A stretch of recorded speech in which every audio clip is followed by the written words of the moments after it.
Okay, so hello and welcome to another video on H0e's Rails. Now, I'm your host, H0e, or Mono, as you'll see by the end card. Call me whichever one you want. We're going to get straight into it. We do have a model railway unboxing again. A bit of a double whammy here. We have some cement wagons. Now, we've got two brands. We've got the MiniTrains and we've got the Roco, whatever they're called. I'm not quite sure if I'm completely honest how you pronounce their name. But we have cement wagons here, so we're going to start off, let's start off with the MiniTrains one, so we'll just put this over to one side. So here we go, we've got 4 cement wagons here. There you go, 4, let's just move the camera over just a tiny bit. There we go, so we've got 4 cement wagons there. Now I did take the label off because this was a while ago, but again these have just sat in the box, collecting dust basically, so when you're in quarantine, why not just, get some videos done, why not? But anyway, there's the box. MiniTrains from Germany, ages 14 and up. Now these are absolutely tiny, so yeah. There you go, 4 cement wagons, 5102 I believe is probably the product number. On the back of the box, there isn't actually anything there, see? So let's get these open.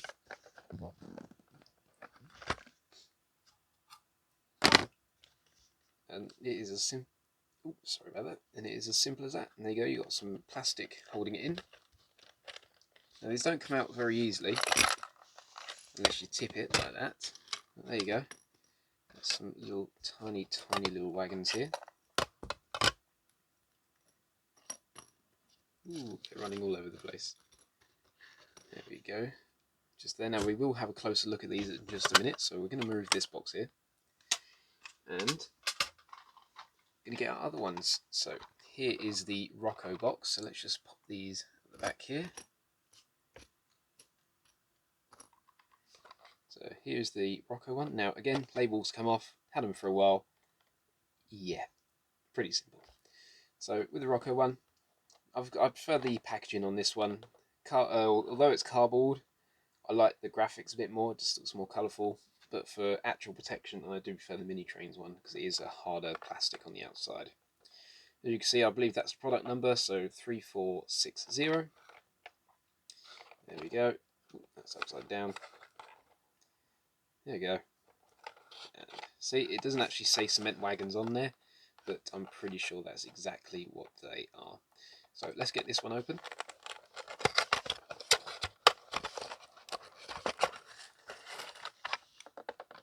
Okay, so first thing that's actually come out of the box, except for this, is a little ticket here. So I believe this is almost a warranty ticket. So there you go. In case of claims, please send back this ticket, Inspector. So I believe if you've got a problem once you bought it, you send it back with this ticket and they get it sorted out. Something like that, I'm not too sure, but I would assume that's what that is.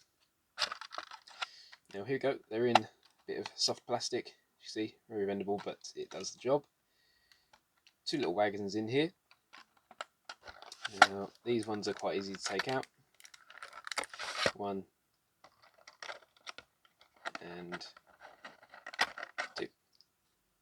And they're out just like that, so let's just put those ones there.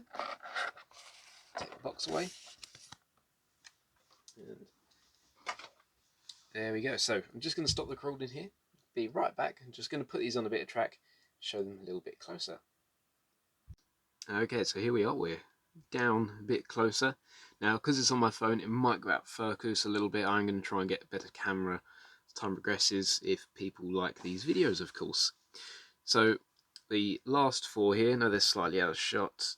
Let's push them that way. So the last 4 just there, they are the MiniTrains, and these 2 are the Roco ones. Now, one thing that I can see that might not be seeable on the camera is that the MiniTrain ones actually look a little bit brighter in the plastic used for the tippers, and the plastic used for the tippers on the Roco ones are actually a little bit of a darker grey. So I think I actually prefer the look of the Roco ones. So let's get our trusty little screwdriver from last time. There we go. So you might not be able to see it, but there is actually tiny rivets that have been moulded, or that are in the mould as these are. as these are completely plastic except for the wheels. Now the metal wheels do make it a lot smoother as they're running along, and I do like that. Now what we'll do is just take this one off the rails real quick. There we go. Now you might be able to work for you, I'm not too sure. Let's see if we get it to focus on that, sort of. Now you can see there is a level of detail in here. Now unfortunately they don't tip, but it looks like they could. So it'd be groovy if they could, but they don't. But that's because of how small they are, I would have thought. Ooh. And that's the other side. As you can see, it is the same as the front. There is no tellable front or back, anything like that. Tip it over, and there you go. Metal wheels. You've got metal couplers, these little wire couplers, and yeah, that's all pretty good. It's not too bad. Put that on there. So that was the MiniTrains one. Now the Roco ones, they are more or less exactly the same as far as detail goes, or as far as I can tell by my eyes. Ooh, we got a runaway.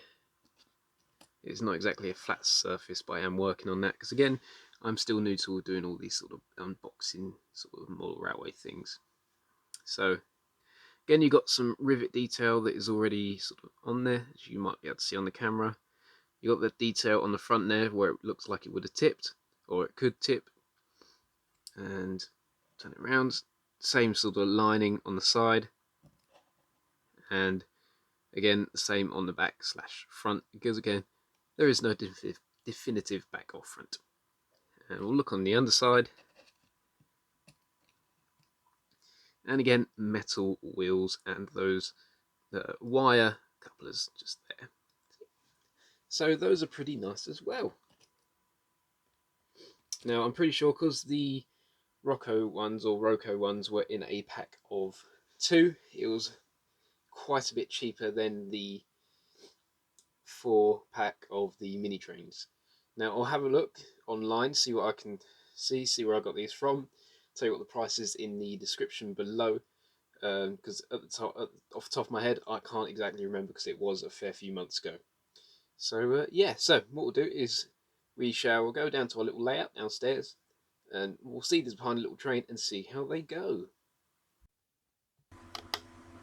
Okay, so here we go, we've got them down on the layout now. Now what we can do is we're just going to bring the little loco that we reviewed the other day, we're going to bring it back to see if it will actually couple up. Now as you can see there, it didn't like to couple up. For some reason these couplings don't really work so well, even though they're made by the same people. So they're Roco, so you've got a Roco locomotive, and the Roco hoppers are at the back, and it's the MiniTrains in the middle, but they've all got the same coupling. May not be made by the same people, but it's the same sort of coupling, so theoretically it should all work. But either way, there we go, got them hooked up. We are off around the layouts. Now this loco can't go too slow because it does stutter a bit, so it might be going a bit fast than it would be in real life, but this is just to show you how it looks. Now if you had a larger rake of these, I think that'd actually look pretty good on a industrial layout. Some forms of a little quarry maybe, or cement works, because that's what these are actually meant for. Although you could see them as mine carts in one way. You can see around the layout they go. Now it's not a finished layout, so do excuse that. It's still working in progress, and it is my first layout, so it might not look the best at all really. So for the next couple of minutes or so, it is just a few clips of the loco pulling these wagons going around, just seeing how they fare, see if they come off the rails at all. So we're going to put it in the back or into reverse now and see if they can fare doing that, because of how small the wheelbases are. I was just interested to see if they'd come off at the points. There is points around the back of the layout there. I just wanted to see if they'd come off or not. As you can see, it is all fine. Come around the corner, not a problem. Now I do stop it here, then I do bring it back around, back forward. So yeah, so like I said, there is a We are just watching it at the minute, so I'm just going to talk about them. So they're small, they're light, they are plastic, but the wheels are metal, and so are the couplings. That is a big plus. Now, I did have a look at the price, and I did put it in the video a bit earlier. They are very expensive for what they are. They are very small. They are very expensive. Now, I have seen these at shows where you can get them second hand. People do them at £3-4 each, which I don't think is too bad if that's what your layout is about, or if it's just something you want. So if you can get them cheap enough, then go ahead. This is for the Roco and the MiniTrains. The MiniTrains I paid about 20 quid roughly for the whole set, so that was a better deal than the MiniTrains one, but the MiniTrains I do like a little bit better. But either way, I'll leave it down to you for what you want to buy if you like, and yeah, so that is my opinion. I'd say 7 out of 10 for what they are. So yeah, so I do hope that you've enjoyed this video. If you wouldn't mind leaving a like, maybe subscribe, or even share it if you liked the video, of course. If you didn't like it, then you didn't like it, but it would be greatly appreciated if you do leave one of those things down there. So thank you very much for watching. Do hope you enjoy the rest of your day. Once again, thank you very much, and I look forward to you watching another video.